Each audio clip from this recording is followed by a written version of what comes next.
How's everybody doing today? Good. I'm Lynn Kartsakalis, and I'm the acting director for the Work-Life Center, the NIH Work-Life Center. If you did not get the presentation and also our brochure, it's down here on the front table. Thank you for joining us today in our second in our series on health and wellness. And today we have Christina Giliarakis joining us to talk about sugar cravings and sugar blues. Thank you so much. Let's give her a big hand. Thank you. Can you all hear me okay? Yes. All right, great. So before I launch into the topic today, sugar cravings, I just want to tell you who I am, why I'm here, why I'm so excited about talking about sugar cravings. So my name's Christina Galiarakis, and I grew up on the standard American diet. A lot of chicken, just rice, potatoes, pretty typical. Grew up in New Jersey, and I never really cared about what I ate up until I was about 28 years old, and I'm 33 now. So I made a huge shift, and it's taken me a few years to make changes, and there's still so many things out there that I'm excited to try and I haven't tried yet. And the reason that I got into this is because my mom got sick in 1998. She was diagnosed with cancer, and she ultimately passed away in 2004. And at the time, I was practicing law. I practiced law for about 5 years, and like I said, just didn't, really care what I ate. Did a lot of takeout. A lot of, cooking to me was boiling pasta and throwing some pasta sauce on my food, and that was cooking. And now I went to a school where I studied nutrition, and I teach cooking classes, how to cook whole foods, how to eat things your great-grandparents would recognize, sort of getting back to the basics. And I really love sharing this, and I go to companies, I work with people in my home one-on-one, and I do group classes. So today our focus is on sugar cravings, which lots of people can relate to. And I want to talk about where does sugar come from, what are problems it can lead to, how it actually affects our bodies. But what I want to focus on today is what are the causes of our cravings and what can you do about it? What are some solutions? We will talk about nutrition labels, the recommended amount of sugar you should have every day, added sugar, and I will address artificial versus natural sweeteners. I would love to get questions from you, so please feel free to ask questions. All right, so what is my intention today? It's going to sound kind of outrageous, but I want to, at this second, completely change your relationship with sugar, because how you eat can completely change the outcome. If I'm eating takeout and McDonald's all the time, I'm going to think differently, feel differently, look different than if I'm eating healthy whole foods all the time. And I know that because I've experienced it. So I really today, my intention is to change your relationship, whatever it is, to sugar. All right.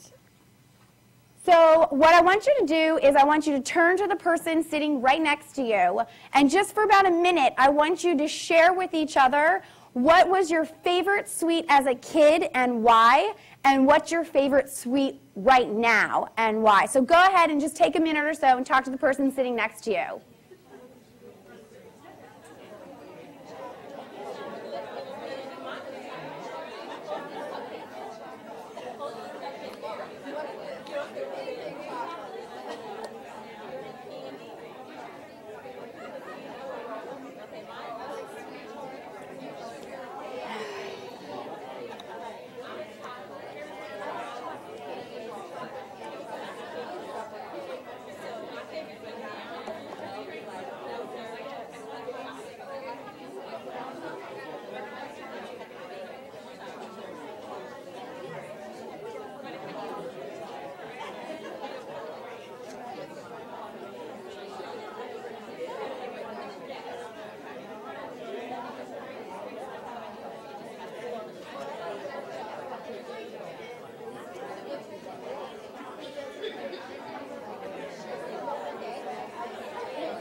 Okay. And you could talk about this for a long time. I'd just like to share, for me, I remember growing up, it was Twinkies. I got really excited if I saw Twinkies. And I'd beg my mom for Twinkies if I saw them in the store. And the other thing that I remember is Twizzlers.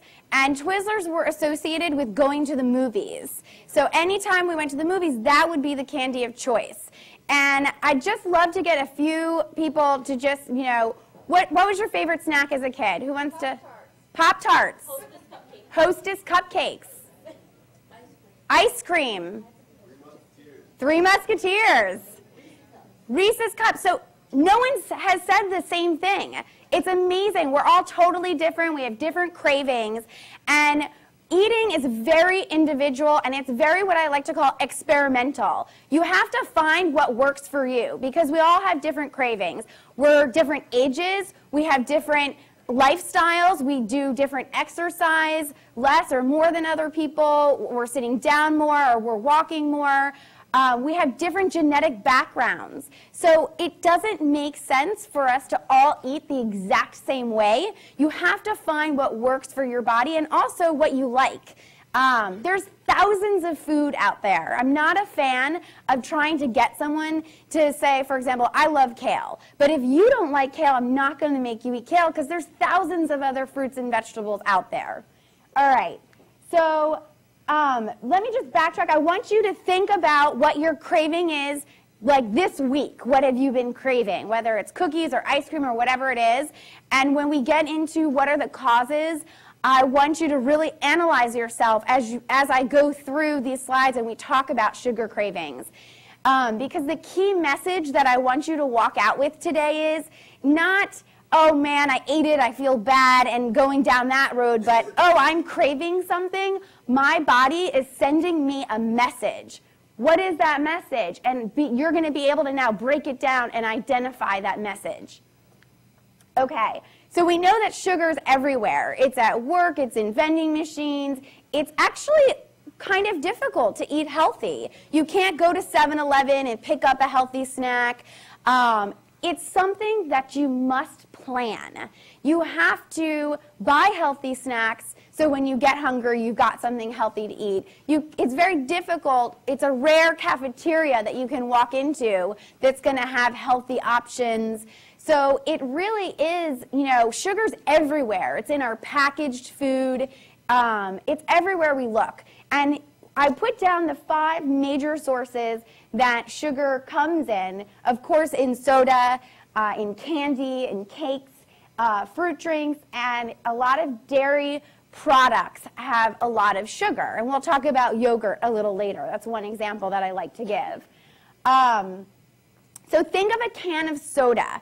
The average 12-ounce can of a non-diet soda has 10 teaspoons of sugar in it. And we'll talk about basically the daily recommendation is about 12 teaspoons, and this is of added sugar. So if you think I'm just going to have one soda, you've almost hit your limit for the average amount that you should have of sugar. And you know, it could be 10 a.m. when you have the soda. You've got the whole rest of the day. So it's very, very difficult. But I'm going to give you some tips on what you can do to make it easier. Okay, the average person drinks 50 gallons a year of soda. And here's the deal with soda. It feels really filling because you've got, you know, this whole can of liquid inside you after you drink it, so you feel full. But it's an appetite, it curbs your appetite for that point in time. But 5 hours later or 3 hours later, you're hungry again. So you go for another snack. So, you know, soda is, the other thing about soda is if you're drinking, whether it's regular soda or a Diet Coke, if you're putting that in your system, you're not putting any nutrition in your body. So you're not getting any extra fiber or vitamins or minerals. So you're kind of robbing your body of not giving it what it needs, good fuel. The other point is that when you're drinking soda, your body has to work hard to digest your soda. So you're actually depleting your body of different minerals and vitamins. So not only are you not getting any, but you're depleting your body. So you want to think about that. You know, And I always tell people the most difficult thing that in regards to food and sugar, was I was totally addicted to Diet Coke. I loved Diet Coke. I would drink it for breakfast, and I would drink it for lunch, and I was just very disinterested in water.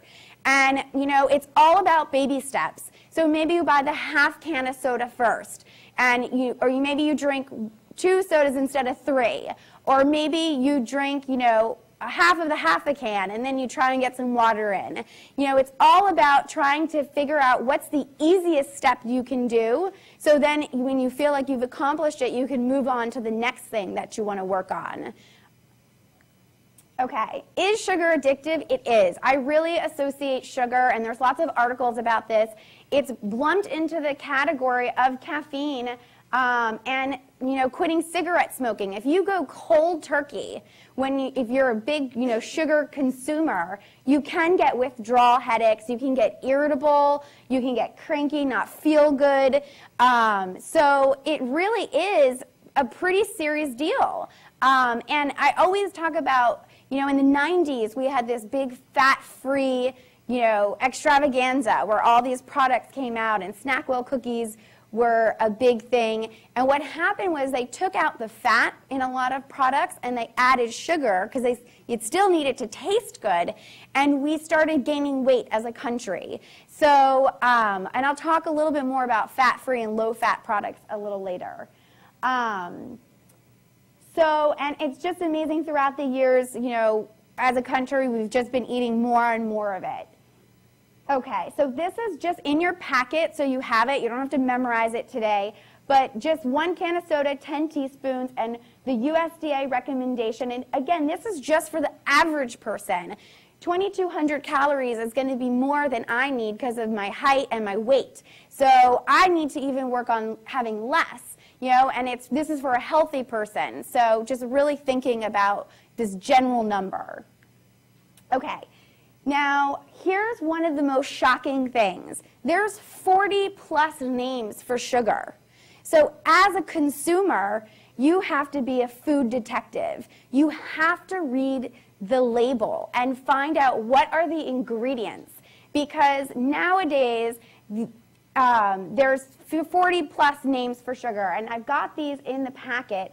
And one of the simple things to remember is anything that ends in OSE is a sugar. So sucrose, lactose, anything that you can dextrose think of with an OSE is a dead giveaway for sugar. Some of these I had never even seen before. Some of them are artificial, some of them are natural, but it's really important to educate yourself so you know when you're going to the supermarket and you're reading the ingredient list. Now here's another trick. Any ingredient list, they're all the same. They have to list the order of ingredients, so the first ingredient is what there is the most of. So if I'm purchasing a product, I pick it up, and the first ingredient is a sugar or another name of sugar, I'm not going to buy that product because that means there's at least 50% or more of that ingredient. I mean, that's just amazing. Now, if sugar or one of these names is on the, you know, by the 8th or 10th ingredient, I'm feeling more comfortable. It's not making up. So, you know, and you can use this for other ingredients so you feel good about, you know, for example, you've got a product that's whole wheat's the first ingredient, I'm going to feel a lot better about that. But if it's just wheat, then I know it's not whole wheat, so it's processed. So I always tell my clients, don't believe anything on the front of a package. It is all about marketing. It's trying to get you to buy that product. There's some exceptions.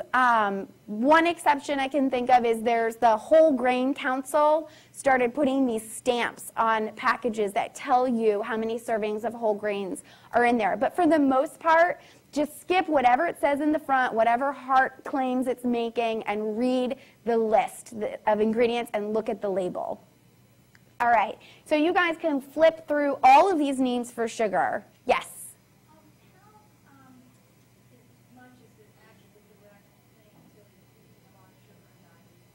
That's a great question. I can't answer it specifically, but I have a list of what can eating too much sugar lead to? And I think that might be coming up. Well, we'll get to it, but I'll address it right now. We know that sugar can lead to weight gain. We know it can have effect on your blood sugar level. And, you know, if your number's around 200, it's really high, and your doctor is going to classify you as diabetic, or if you're pre-diabetic. But what is amazing is that certain forms of diabetes you can really reverse based on how you eat. And it's very much the same for heart health. But yes, type 2 diabetes. The other thing that I want to point out to is sugar can also lead to things that you may not even realize. For example, I was talking to a naturopathic doctor that I know, and she sent a newsletter out. What can you do to prevent colds and flu? And the #1 thing on her list was avoid foods with sugar, because sugar can foster bacteria and keep it growing. And so you can stay sicker longer if you're eating a lot of sugar. And I have a whole list in your packet of what can sugar lead to. But it is amazing to think, it seems so not a big deal, but you know, really, and what is too much in each of our bodies, it's too hard to say. So you do have to sort of figure it out and see how you feel. But I want to just touch on this really quickly. You know, sugar comes from the beet plant or the cane plant. So it is at the beginning coming from a natural source. But what happens is they suck everything out of it. So any fiber that came from the plant, they take out. We're not getting it. We're left with this white substance. And that's why it's called the empty calorie. Because it's empty because there's no nutrition in it, but we're getting calories. So it's just something to think about. And I'll talk a little bit, as I said, about some natural sweeteners. So here's my list, you know, different things. This came out of a book. I don't remember the name of it right now, but I'll think of it later, hopefully. I want to just briefly also talk about what's happening in your body. What's the deal? You know, sugar is basically a carb, but we need carbs, we need protein, and we need fats. The biggest issue is, well, we need high-quality versions of these things. So, for example, with fats, I want to get olive oil. I want to eat olives. I want to eat nuts. I want to eat seeds. I want to eat fish that have healthy fat in it, like wild salmon. So it's the same sort of thing with carbs. You know, I want to not eat so much white rice and white bread and those sorts of products, but I want to eat products back to that my great-grandparents would recognize. So whole grains, and not products made from whole grains. I think that's definitely a great step. So first I took white bread and I, made the switch to whole wheat bread. But I'm talking about this extra step to actual grains. So quinoa is a whole grain, millet is a whole grain, corn is a whole grain, brown rice is a whole grain. Wild rice technically is a grass, but it's classified as a whole grain. And there's like 20 whole grains, but most of us have really only had, corn and brown rice. We've never really ventured into quinoa and millet and all these things. And the best place to buy these is a health food store. You can go to My Organic Market, you can go to Trader Joe's, you can go to Whole Foods. And at Whole Foods, they usually have these bins. And it's a great place to experiment. For half a cup of any whole grain, you might spend 30 cents. So even though they call Whole Foods whole paycheck, you can buy cheap stuff if you know what you're looking for. So I'd just like to talk about this really quick, this simple, complex, fake complex. So the simple is your white table sugar, and it's also natural sweeteners like maple syrup is a simple carb. Honey is a simple carb. So even though it's natural, it's still simple. And your complex are these real whole grains that I'm talking about, and products made from whole grains. And then this fake complex is when you think you're eating whole wheat bread, but it's really just wheat, and it's not whole wheat. Or it's a bagel. You have to ask a lot of questions. If you're in a restaurant, you want to ask questions. If you want to see things, it's really hard to figure out unless you're shopping and you know what you're looking for. So why is this important at all? Because, and I've got a little list here, because basically most of us are on this roller coaster ride where we're eating maybe, you know, some cereal or a bagel for breakfast that's not made of whole grains, and it goes through our system, raises our blood sugar, and so our blood sugar rises, and insulin's job is to pull it down. And once it gets down, that's when we feel sort of tired, or we're hungry again, or we need more energy. And so all day long, we go for another snack to give us energy because we're tired. And it just keeps on going up and down. I'll get to you in 1 second. If you're eating more whole grains and more vegetables and, you know, more nuts and seeds and fruit, you're going to be more on this even keel, because a whole grain product has more fiber, it has more vitamins, there's more nutrition in it. And because there's more nutrition in it, it takes your body longer to break it down. So your blood sugar will rise, but not as quickly and not as much. And so instead of this sharp up and down, you're getting more of the even keel. So you can feel better, you can have more energy just by switching up things in your diet.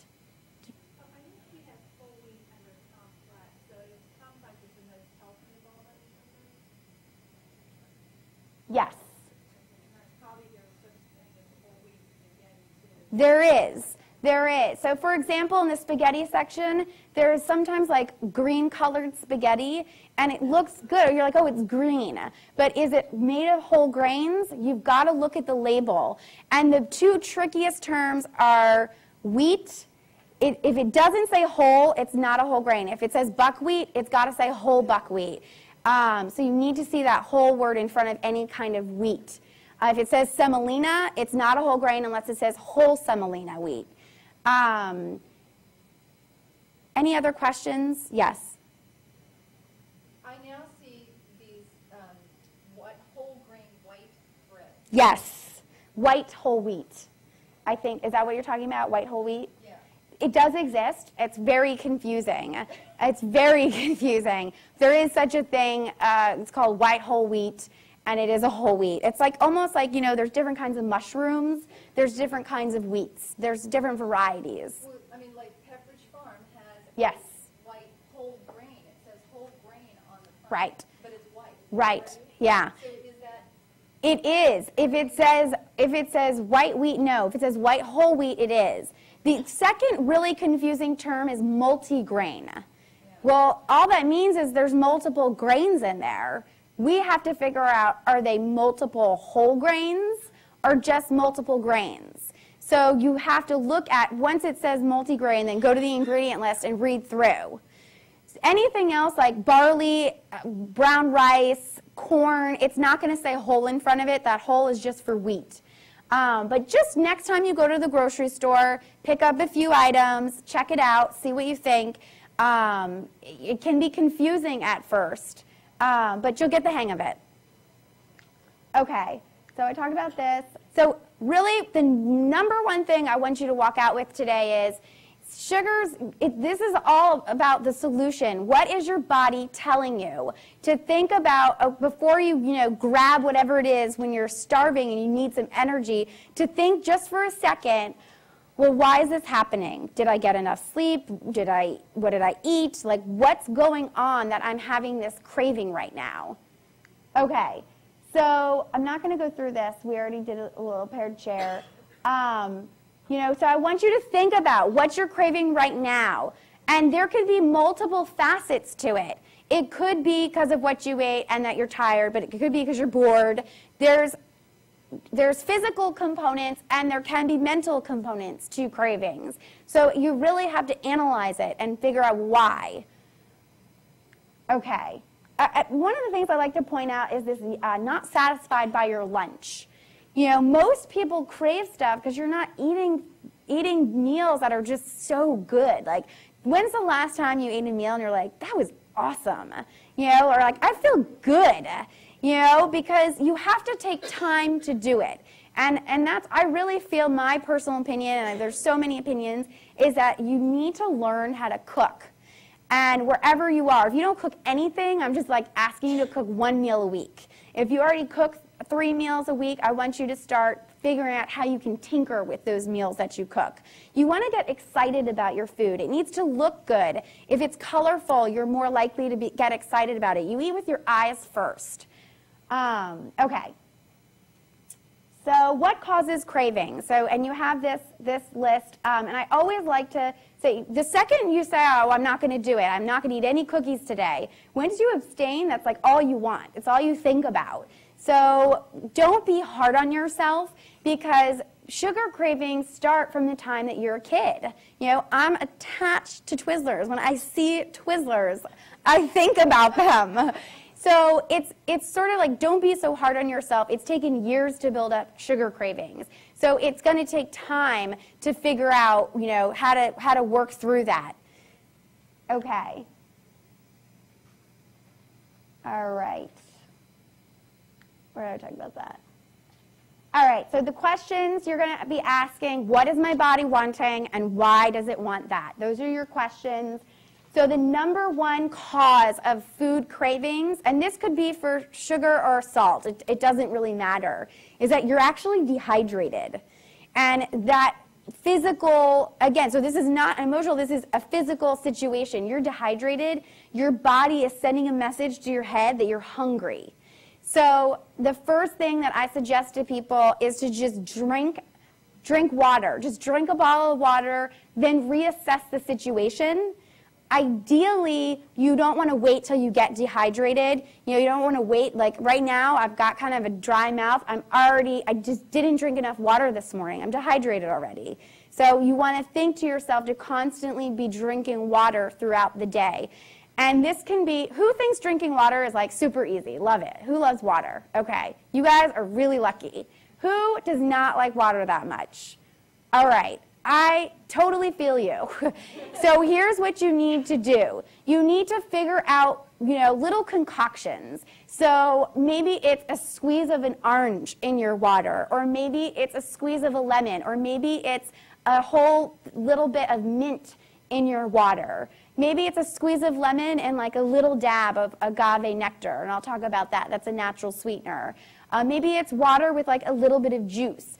So just think to yourself, oh, that sounds good, or let me try this, or maybe you like bubbly water. But I really want you, for those that aren't big water lovers, to push yourself a little bit. And it's like anything. You can change your palate in your tongue. You know, you may crave certain things now, but the more healthy you eat, the more you crave that. Because then you start to get that feeling of, oh, I feel good, and then you'll eat a meal that's not as good, and you're like, oh, I don't feel as good, and you want that good feeling. Okay, so cheap thing to do, water is, you know, and they're talking about these studies now that tap water and bottled water are almost the same. So I always tell people one thing health-wise is to drink out of the aluminum bottles if you carry a water bottle around. To try not to drink out of plastic bottles because of all the questions that are coming out about plastic. Okay, second thing, this is more the emotional side. Okay, so I call this lack of primary food. And I sort of associate this like when you were a kid and you're out and you're playing and you're having an awesome time, you don't want to come home to eat because you want to hang out with your friends. And it's, you know, it's difficult. The older we get, the more responsibilities we have. So my whole thing is, how do you get a little more fun in your life? Like, what do you really love to do that you don't do enough of? You know, or it could even be like carving out in your schedule, and I even schedule free time, 2 hours just to yourself, or one day to yourself a month, where you just wake up and you get to do whatever you want. You don't make plans with anybody. I really want you to think about this, because I think this is one of the things, like if you're really loving your work and you have really good relationships going on, you're just a happier person. So you have to sort of break down these, you know, big categories that we all have in our lives and figure out, well, what is causing me stress? You know, what can I do about it? You know, you can't always fix it, but to really think about, and what I do is I create what I call a little menu, and I write down in advance, and I put it on my refrigerator, all these things that I love to do, that I could do at home, that I could go out, that I could do with a friend. And so anytime I'm thinking about, oh, I want to go eat that bag of cookies that I've got in my cabinet, I'll go to my little list and I'll be like, oh, I haven't done that. I'd like to do it. Don't make a to-do list. This is really, a fun list. So this is just one of my tips. You guys might have some ideas for this, but it is a component for some of us. Okay, this I call the inside coming out. Are you craving something from the past? Is this me going to the movies and seeing the Twizzlers every time I go to the movies? Is this something that, like, for example, let's say you love cupcakes, but you never eat cupcakes, and you go to a party and they have cupcakes, so you eat one, and then the next week it's all you sort of crave. You want cupcakes or the Three Musketeers or, whatever it is. So to think about, is it something from a kid that you ate as a kid, something that you recently had, or is it something, I'm Greek. Do I crave Greek food? Am I not getting enough of that in? So, it could be a lot of different things, but to think about this as a potential cause. The other thing is seasonal cravings. We're heading into the holidays, which is a very stressful time. There's lots of sugar around. So I think that this is something to really give a lot of thought to right now. So, like pumpkin pie could be one of your favorite things, but you never have that in August. You have it in November. So you want to plan ahead. Just like I was saying, you have to plan healthy snacks. So you want to think about, all right, I'm going to be going to, 8 parties this holiday season. I like to do an 80-20 rule. I'm going to just eat whatever I want for 20% of those parties, and then I'm going to be really good the other 80% of them.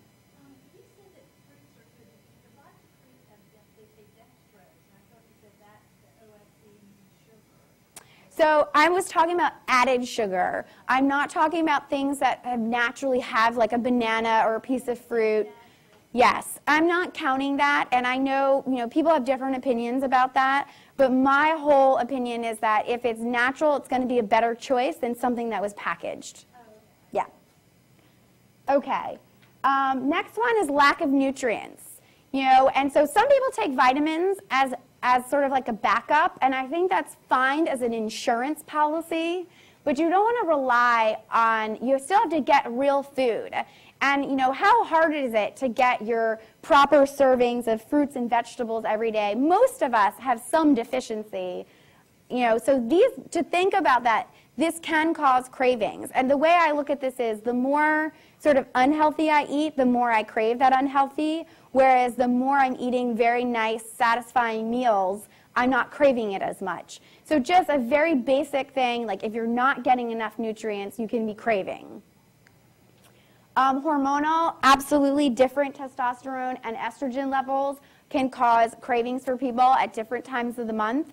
And again, it's all about preparation. If you know that the last 2 weeks of the month or the first 2 weeks of the month are a really difficult time for you, then you need to do extra planning during that time. So just really being aware of your body and just sort of listening to how your body feels. This is my favorite because I think this one applies to me a lot. And it's like that self-sabotage. Like I'm doing really well, and then I'll just go and I'll house, 3 cupcakes. And then I want more. So, my whole thing with this is you just get right back on the wagon instead of feeling bad about it. It's recognizing what happened and what was the cause and then moving on. But I think a lot of people can relate to this, this cause.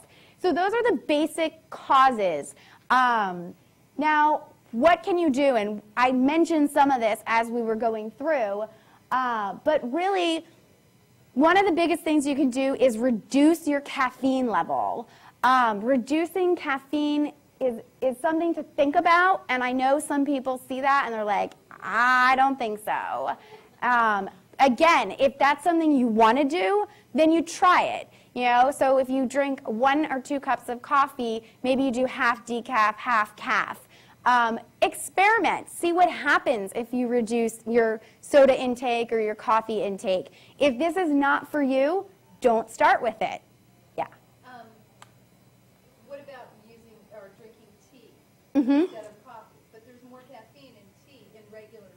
Well, green tea has 1/3 the amount of caffeine as a cup of coffee. So you're still getting some caffeine, so that could be an interesting thing. You could do some herbal teas that have no caffeine. Here's a great tea that I love making in the wintertime.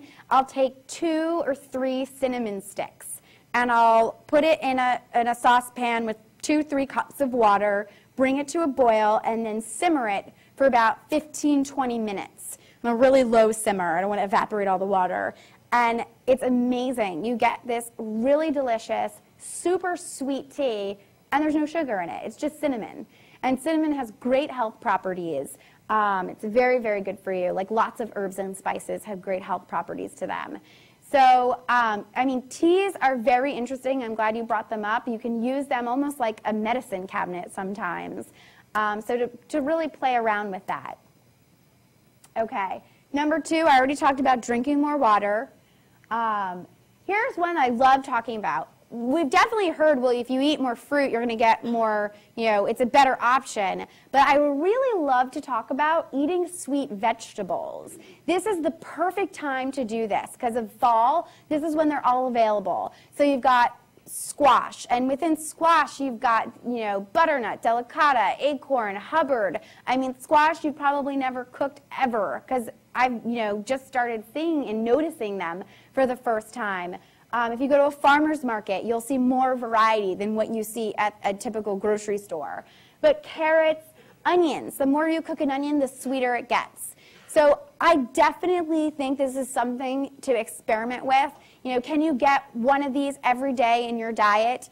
The other thing about these sweet vegetables is that most of them are what they call root vegetables. Most of them grow under the ground, and they're very hearty. So they're very filling. They've got a lot of fiber, a lot of good nutrition. These are all very colorful, bright oranges and greens. So this is definitely might be new for some people.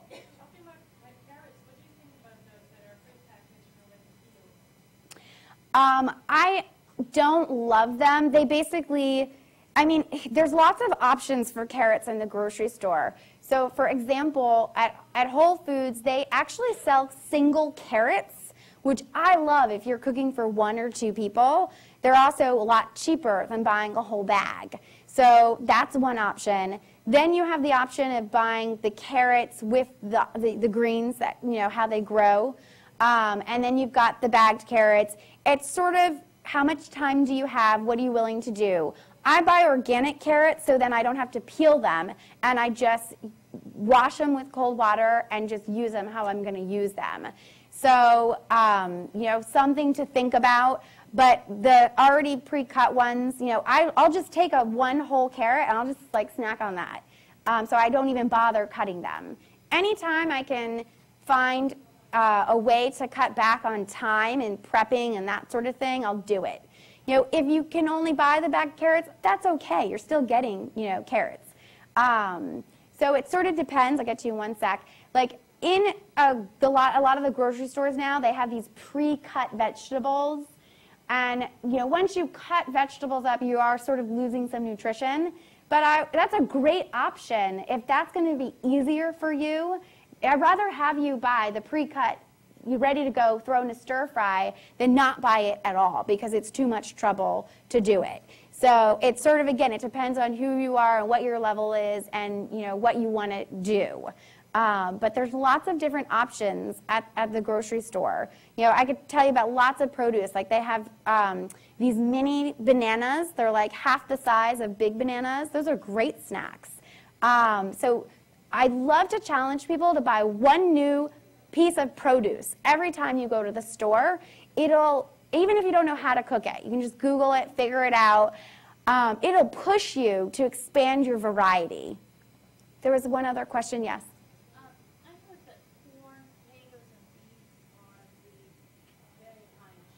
Okay, so yeah, and people will say that about carrots. Beets is where sugar comes from, beet and cane, so that makes sense. It's also sort of, well, are you eating that just in one sitting, like 3 beets, or are you eating it with other things? Because then you can slow down the sugar increase. So if there's some fat in your meal, if you've got nuts in a beet salad, it's going to be slower. There's a lot of talk about that in the glycemic index.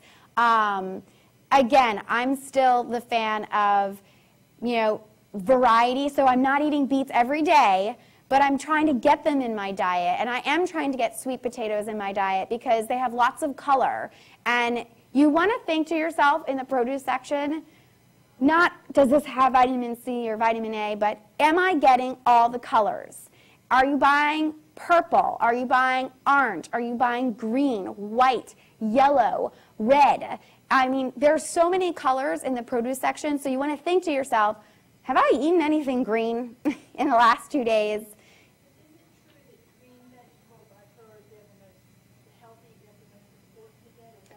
Leafy greens are the #1 missing food in the modern American diet. Dark lettuce. The darker the lettuce, the more nutrition. There's vitamin C in leafy greens. There's calcium in leafy greens. Kale is one of the most nutritious foods that you can eat. But again, it's variety. If you eat greens all the time, you are going to get so sick of greens. So, and it's not just variety of color, it's variety of texture. Are you eating crunchy things? Are you eating smooth and creamy things? Are you eating the light leafy things? And it's also variety of cooking. If you bake everything to death, you're going to get sick of it. If you stir fry everything to death, you're going to get sick of it. So when I say variety, I mean a lot of different kinds of variety, different foods, even within foods, mushrooms. We grew up eating just button mushrooms, but there's like so many kinds of mushrooms that have different nutrition in them. So, oranges, there's navel oranges and different oranges, apples right now. Apples and pears are what's in season fruit-wise right now. So let me just move on. I want to get a couple other things in. Getting physical activity is huge because that can help moderate your blood sugar levels. So instead of that roller coaster, when you exercise, your body is working to get more streamlined in terms of that. So, we know exercise is so good for us. There's so many reasons, but this is just another way to think, oh, this can help me reduce my sugar cravings when I exercise more. Getting more sleep and more rest. I'd love to see a show of hands who gets 6.5 or less hours of sleep a day. 6.5 or less. All right. Who gets 6.5 to 7.5? Okay. Who feels like they could use some more sleep? Almost everybody. I mean, this is... I sleep probably close to almost 9 hours. Some people really, if you're one of these types of people that you have to have 8 hours, you just do it.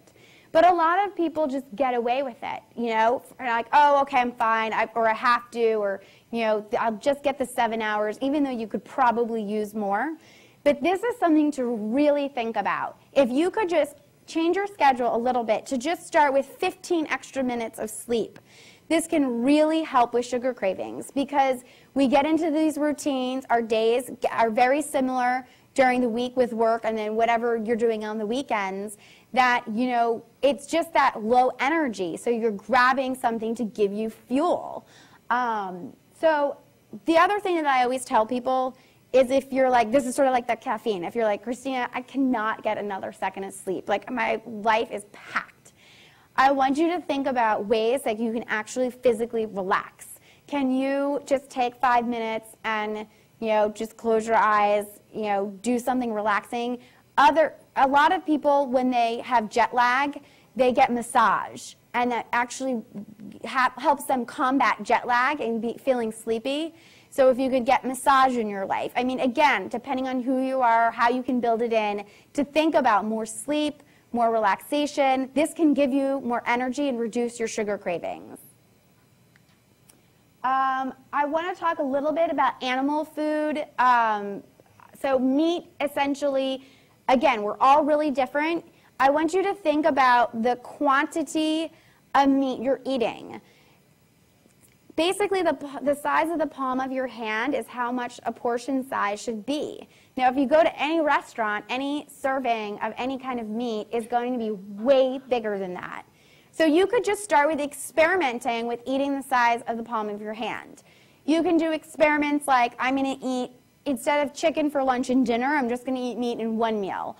Or try it at different points of the day. Sometimes protein can make people feel energized, and sometimes it can make people feel sleepy. So maybe you need your protein in the morning or in the afternoon or at dinner. So you can play around with time. You can play around with, well, let me try eating meat every other day. You know, some people do great on a vegetarian diet, and some people don't. So you have to figure out what is the proper level for you. Too much or too little can cause sugar cravings. So this is a really great area to experiment in. So I really want to get people off this. I have to eat fat-free. I have to buy everything low-fat because you do need fat. You just want to make sure you're buying things with healthy fat. And this is where I like to show the yogurt. So next time you go to the grocery store, I want you to analyze all these different yogurts. You'll find 26 grams of sugar in a small cup or 35 grams, almost at that 12 teaspoons, which is 12 teaspoons equals about 40 grams. So one thing of yogurt can be just like that can of soda, which is very interesting because yogurt is, you know, viewed as a health food. And there are wonderful yogurts out there. So you need to, like, if you love vanilla yogurt, I want you to start comparing all the vanilla yogurts and try and buy the one with the least amount of sugar. Okay, I'm married to a Greek, so we eat Greek yogurt. Mm-hmm. We don't eat the Yes. other kind of yogurt, and it doesn't have that kind of sugar in it. Is it because it's strained? It's not because it's strained. So it's almost like it's the plain yogurt. There's still going to be some sugar, and you know, if you just look at milk, there's sugar in it. So there's going to be some sugar in plain yogurt or the Greek yogurt. But what I suggest to people is if you don't like that taste of just totally plain, dress it up. Add in your own things. Add, you know, fruit to it. Add nuts to it. Add, you know, coconut, shredded coconut to it. You know, granola. Make it fun. Again, I just said granola, and I'm thinking, well, there's granola that has tons of sugar in it. So you have to, again, be a food detective. Spend time every time you go to the grocery store in one new section. You know, there's, you know, Kashi. It's a healthier cereal brand. But even within Kashi cereals, you'll see some huge sugar ranges. Okay, so I know I'm almost out of time. And I want to talk about spices really quickly. Spices, I've got some listed here: cinnamon, nutmeg, cloves, cardamom, and Indian spice, coriander, using a lot of Mexican and Indian food, can really add some sweet flavor to what you're eating. So I always tell people the key to this cooking and eating healthy is learning how to use herbs and spices. They can be really intimidating if you've never used them before. You know, I always tell people I grew up in a house where my parents thought pepper was really spicy. So when I first started cooking, it was all new. It's trial and error, you know, figure out what you love, what you don't like. But these are really great because they can naturally sweeten your foods without getting sugar in your system. Okay, and then back to this slowing down, finding more fun. This is a great list that you guys can just sort of post up somewhere where you want to have a reminder. Okay, this is a little funny thing that I love. If I'm home, I'll just brush my teeth and I'll tongue scrape. If you brush your teeth, a cookie doesn't taste as good, you know, right afterwards. So it's a really quick fix on, let me just change what's going on in my mouth. So for whatever that's worth, you can try it out. The last thing I want to touch on is natural sweeteners versus artificial. Basically, these 5 artificial sweeteners have, you know, officially been approved by the Food and Drug Administration. But my own philosophy is I just don't know what they're doing in my body. You know, I just don't know. So I prefer, again, the natural, which I have a list up here at the top, because those are from nature. And my great-grandparents are going to be able to recognize that. A really great one to try if you've never had it is agave. You can buy it at My Organic Market, any Whole Foods, Trader Joe's. It's kind of like a honey, but it's very unique because it does not affect blood sugar as much as any other natural sweetener. It's made from the cactus plant. It's low on the glycemic index. So there's a lot of really cool things about agave, and it tastes good, which is really important. And then you can play around. Now, stevia is very, very interesting. You can only find it in sort of the supplement section of a health food store. It is not approved by the FDA, so you'll never find it as an ingredient in food. But diabetics use stevia. It comes from a plant which comes from Paraguay. You can actually order these plants at farmers markets, and they're just little leafy green plants, and if you eat the leaves, they're very sweet. You can make tea with them. But you can buy it in powder form, and it actually does not do any change to your blood sugar. It has no effect on your blood sugar, and that's why diabetics use it. So for stevia from the plant form, Yes. if you have that, would you be able to use it in any other cooking way other Than tea. or grind it out and have it? Right. I don't have a lot of experience with it, so I can't answer that, but I know there's lots of stuff out there on it. So, it's sort of like when you go to the market and you talk to the person that's selling it, trying to, just get more information. But, and there's sugar made from dates. Maple syrup, there's also maple crystals. So once it's crystallized, they have sweetener from it. So there's lots of options out there. Now, the caveat to that is it's still sugar. So just because it's natural doesn't mean I want you to go to town on it and, overdo it. So, it's just, here's my take between artificial versus the natural. You're not getting nutrition with the artificial. You're getting trace amounts with the natural, but again, you don't want to overdo the natural. Okay, so the three things I just really want you to take away with is baby steps. It doesn't have to be all or nothing. That sugar cravings are really built up over years and years, so to be gentle with yourself and to be a food detective every time you go to the grocery store. So I hope there's one or two interesting things that you'd like to try, and I'd love to take some questions.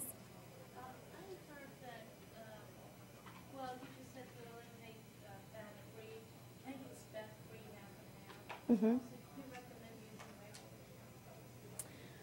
There's lots of different theories out there, so I think you have to evaluate your diet and figure out if like a lot of people ask me about coconut milk, for example. It's really controversial because it's mostly saturated fat.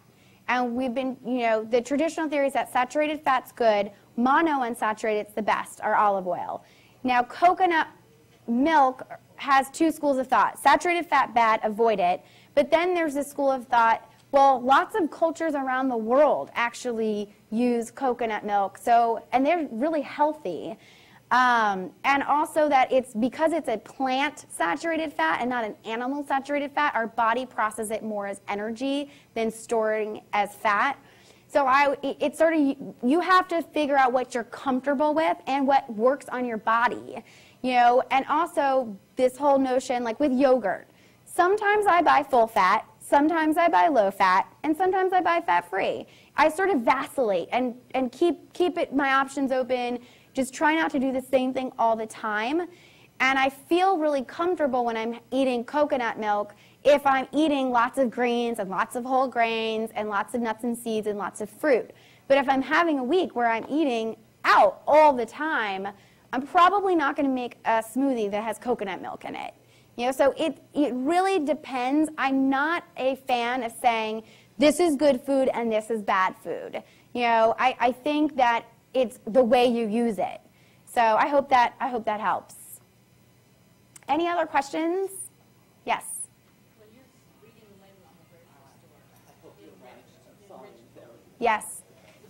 Great question. The question is, if you're reading a label and it says enriched, so you've got white rice and it says enriched on the package. So here's what happened. Every whole grain has 3 parts to it. It's like the bran, the endosperm, and one other part. I forget the name of it. So once it goes from brown rice to white rice, they've stripped 2 out of the 3 parts away. So you've lost a lot of the minerals and you've lost some fiber. So what they do is they add back in some of the nutrients, but you can never add back in the fiber. So that's the deal with enriched. It's not a whole grain. You know, so when you see the labels that say enriched whole wheat, it's not really the whole wheat anymore. Exactly. You know? They've taken it apart and they've tried to put it back together. Right. Any other questions? Yes. Okay. Okay,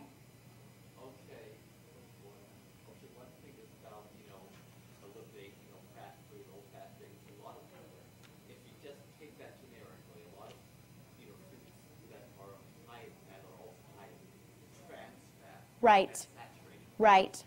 Right. So you bring up a great point. We're focusing today on sugar.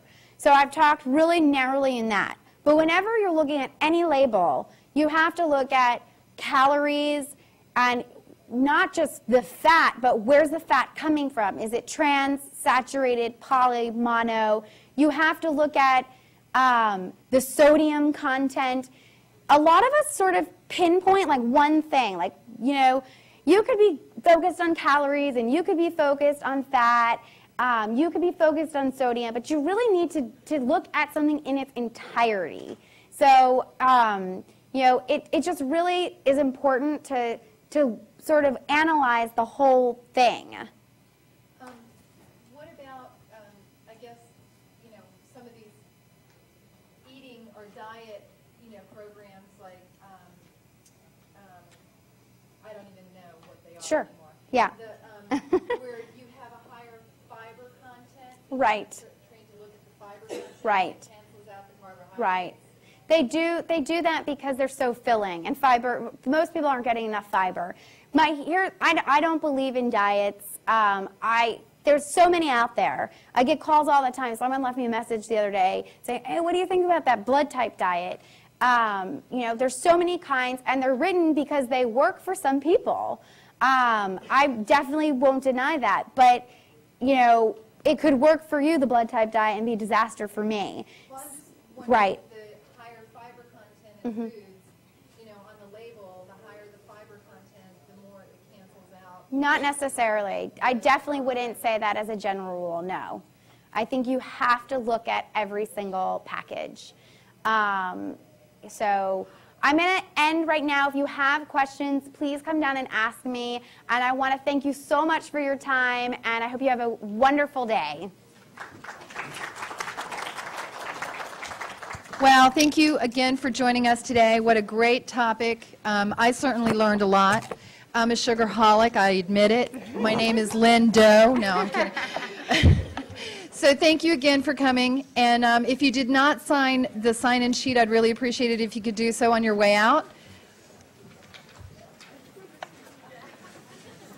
That was terrific. Thank you. Are you really warm? Now you